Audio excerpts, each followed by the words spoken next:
So, do any of you know about survivorship bias? A couple of you here in the very front have. You have had a little sneak peek. Yes? A handful, at least. Yeah, very nice, very nice. It kind of originates, not really, but it's a good anecdote. In the US, during the Second World War, the US Navy lost a lot of airplanes. A couple of those that returned, they had a bunch of bullet holes.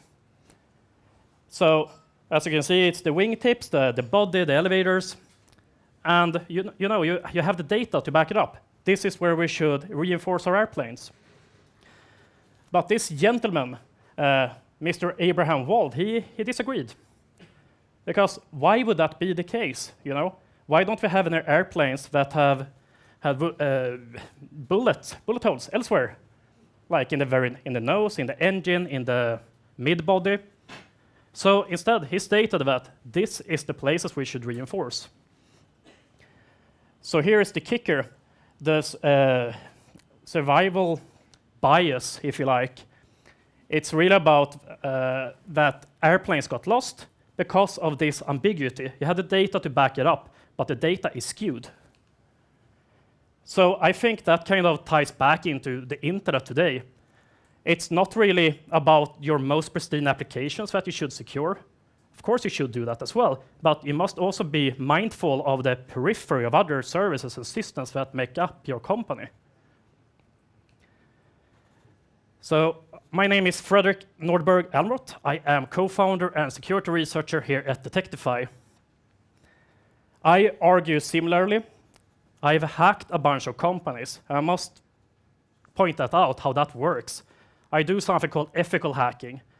And ethical hacking then boils into responsible disclosure and bug bounty. It means that you, as a company, might have a policy that states that anyone on the internet can hack you, with the caveat that you get to know about the vulnerability, you get to fix it in a timely fashion. Me, as a reporter, don't leak the information. And if everything is good, then maybe I get a thank you. I might get a t-shirt or sometimes even a monetary reward. But this term, external attack surface monitoring, is nothing new. I've been doing it myself, and this is a known fact, the survivorship bias.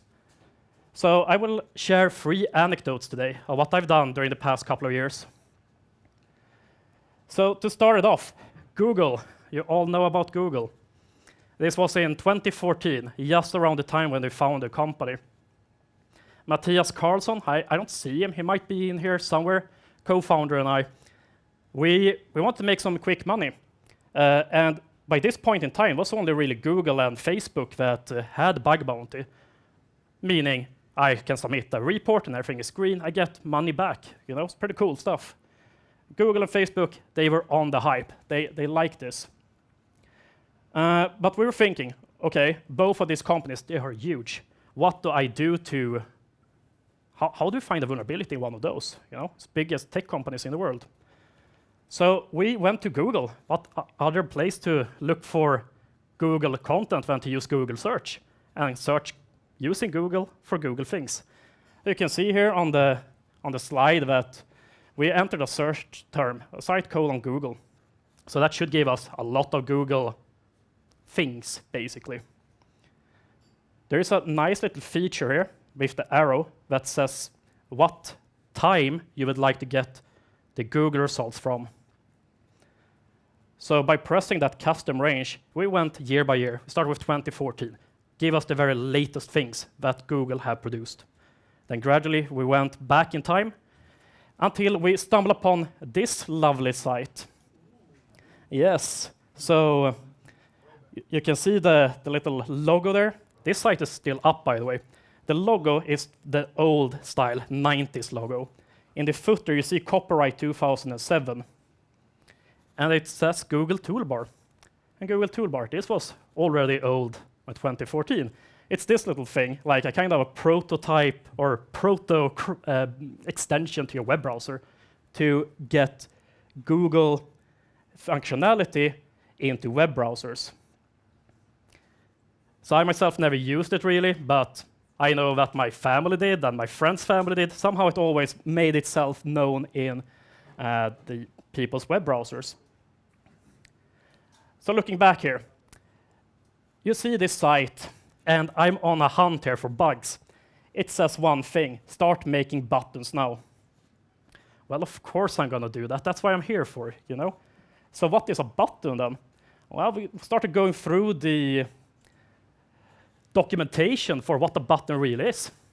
Turns out it's an XML file. XML file, kind of similar to HTML in how they look, but they behave really differently. So one neat trick you can do with XML is to have it reference another third-party file. But instead of using it to expand XML itself with new markup, we instead chose to try to read a file that should be on Google servers. And that's something you can do. It's totally legit, crazy as it seems. So we picked a file, etc/passvd. It's a file commonly found on Unix systems. They contain the user accounts for the server. And sometimes, if you try something like this, you might even get passwords. So lo and behold, we opened Notepad. We followed this documentation. But we added that little thing, the reference to a local file. We uploaded the button, and boom, lo and behold, we actually got the file from the Google server.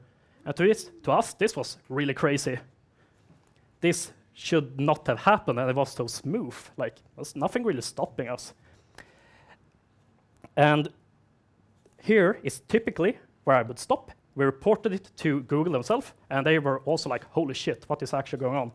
They rewarded us pretty handsomely. But the impact here is really that we not only could we read files on Google server, could be configuration files, could be source code, could be scripts, could be a bit of anything really. Doesn't even have to be a file bit we were loading, but we could use this as a stepping stone to do more further attacks towards Google's infrastructure, and that's why it's so bad. But all it took was really Google search for Google things at specific dates, and then lo and behold, it was a system that someone had forgotten, legacy system. Kind of crazy, right? This is how the internet works. Doesn't even have to be, you know, deep technical hacking. Couple of years went by. This is now, I guess, somewhere around 2016. A coworker of mine, Franz Rosen, he is a security researcher, and I don't really know why, I don't know the full backstory, but he was developing a Flask application. Flask is a web framework for making Python sites. And he was fiddling around on this local project of his, and he realized that if I ever get an error, not only do I get the error message and the stack trace, I also get prompted with a console. Okay? And this console, it said that it should never be exposed to the internet. So naturally, he goes on the internet trying to search for instances where this happens. Only because documentation says not to do it, someone will do it. It's inevitable. So he found this site, patreon.com, it said. And it was indexed. The site was not up and running. And this is typically where I myself would give up. I wouldn't even report it to them because it might have been an issue, but it's clearly already fixed. So why bother? But clever as he was, he made a script to alert him if the site ever got back up. And this was running now for a week or so. On the Friday here in Sweden, he got an alert. Site is up. It's crazy. What do you do then? Well, he went, of course, to Patreon, tried to reach this infamous console. And here it is. It's from Patreon themselves. Was a little console, and you can write your own Python code and get full remote code execution on their systems. So he was like, holy shit, I must report this now. And they did. And they were pretty quick on getting back to him. They said, thank you, we'll look at it. Weekend came. And the unfortunate thing happened. There are groups on the internet also looking for the very same vulnerability. They found this during the weekend, and they leaked everything. Turned out this was a Patreon staging environment. And as you could run any code you wanted, you could get the full website, and using it also then get access to the database. What's even worse here is that this database, it was mixed with their production data. So here you had YouTubers, streamers, financial information to all of those, and everything leaked. Crazy world, but once again, all it took for him was to go through flag documentation, is see the red warning, do not do this. Looked online, and well, there it was, plain sight. This research can be taken a bit further. So looking at weak data points sticking out, why only look at one company? Why don't you escalate this further? Why don't you look at, well, in this case, entire nations? But before I dig into this, I need to speak a bit about subdomain takeovers. So this is a sort of vulnerability that we kind of popularized within the company. If you ever see a page looking like any of these three, you should be concerned. The reason being that all of these 404 pages, they're backed up by other cloud providers. On the very left, you have Heroku, in the middle, you have GitHub, and to the right, you have Squarespace. Why is this bad, you might ask yourself? Say that in 2012, you as a company, you want a help desk or a CRM system. You buy it from a vendor. You don't want to develop it in-house. Like, why? Why would you do that? And you're happy. You use it for many years. The pandemic comes along. Maybe you start working remote with your coworkers. Maybe your needs in the company have changed, or maybe you find a new 6-year provider. So you say, well, screw it. I'm going to churn. I won't pay the bill. But what you forget to do is to remove the little link in DNS saying that it should go to that provider, so it stays. DNS is this kind of complicated protocol. You're all aware of it. It's the domain names that you see, and typically when you refer to it, you say that it's a mapping of a domain name to an IP address. It's a bit more complicated than that, unfortunately, or fortunately for me, I guess.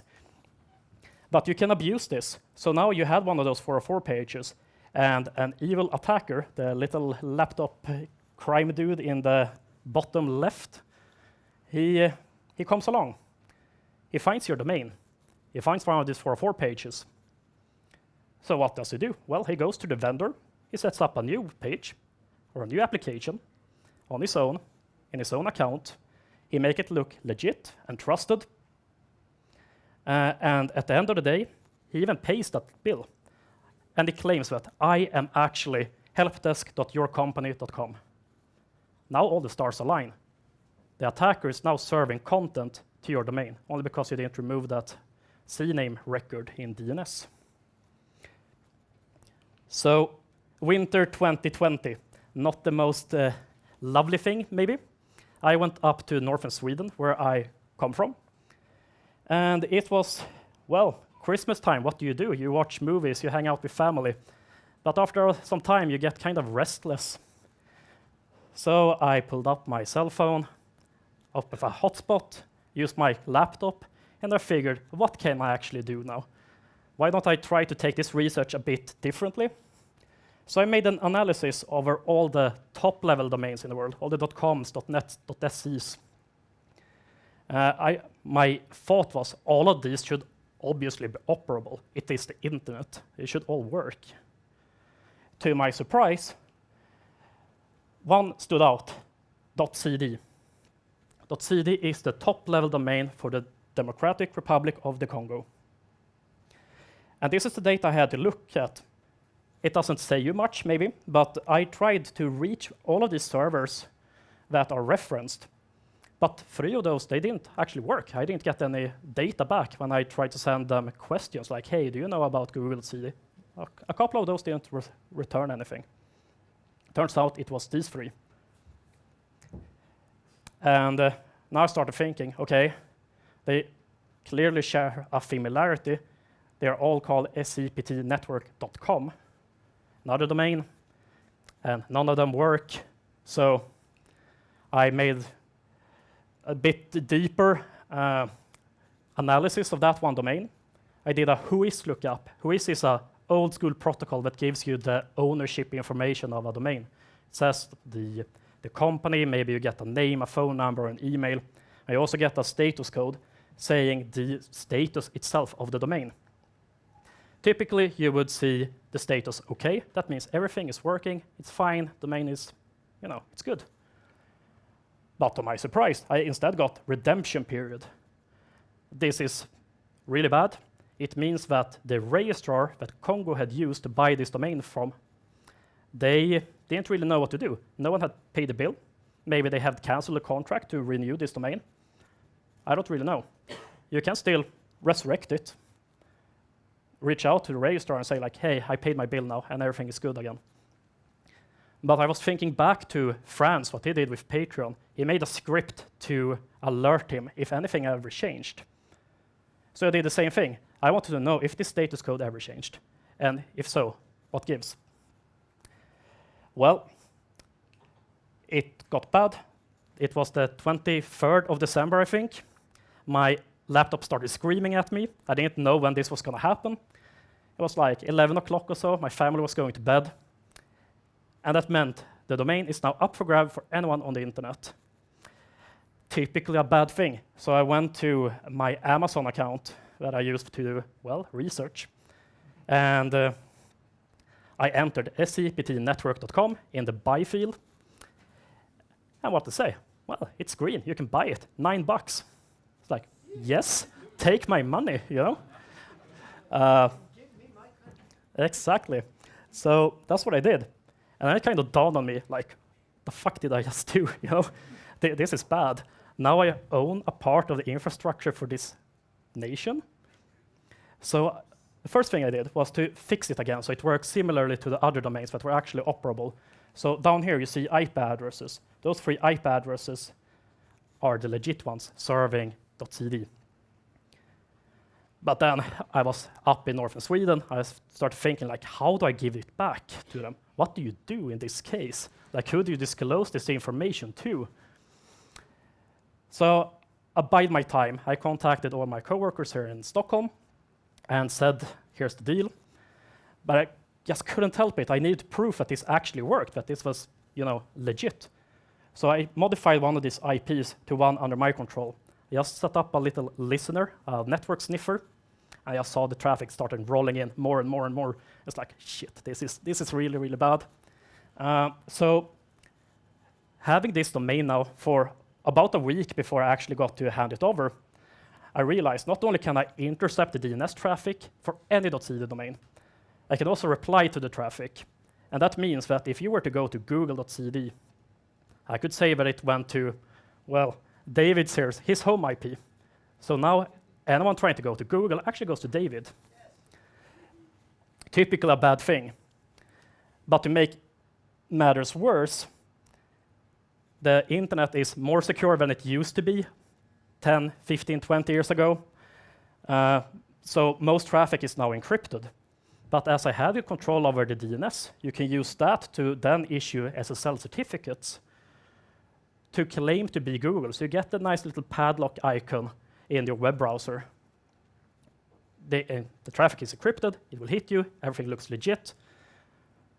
Which means if you were to go to HTTPS, google.cd, it will look legit, it would serve encrypted traffic, but it actually went to my computer. I could see all your search queries, modify them, even show you the bad results that are malicious. Then imagine this on this entire nation. Very creepy stuff. But regardless, what I did was I went for the weakest few points in data, spot some anomalies, and then explore them a bit further. So that's what I think all of us should be doing. It's not only about looking at the most pristine application that you have developed. It's also to look at the other things around. For Google's case, it was an unmaintained system, legacy, that no one ever visited, so why bother looking at it? Patreon, they had their staging environment exposed to the internet, and it happened to run with a bit weaker configuration. And for Congo themselves, they relied on a vendor, if you like, that just didn't exist anymore. So I went on and bought it. So with that said, scope up your systems, your infrastructure, all of it, even the cloud providers you might be using. Are you using GitHub as an organization and serve content there? Maybe you should have a look at the Git history, for example. Any anomaly that you have, that is interesting. That's what makes me tick and why I can find vulnerabilities. And then once you have done that and found all the different data points, that's where you should scan, do your pen tests. Yes, and that's it. Thank you very much.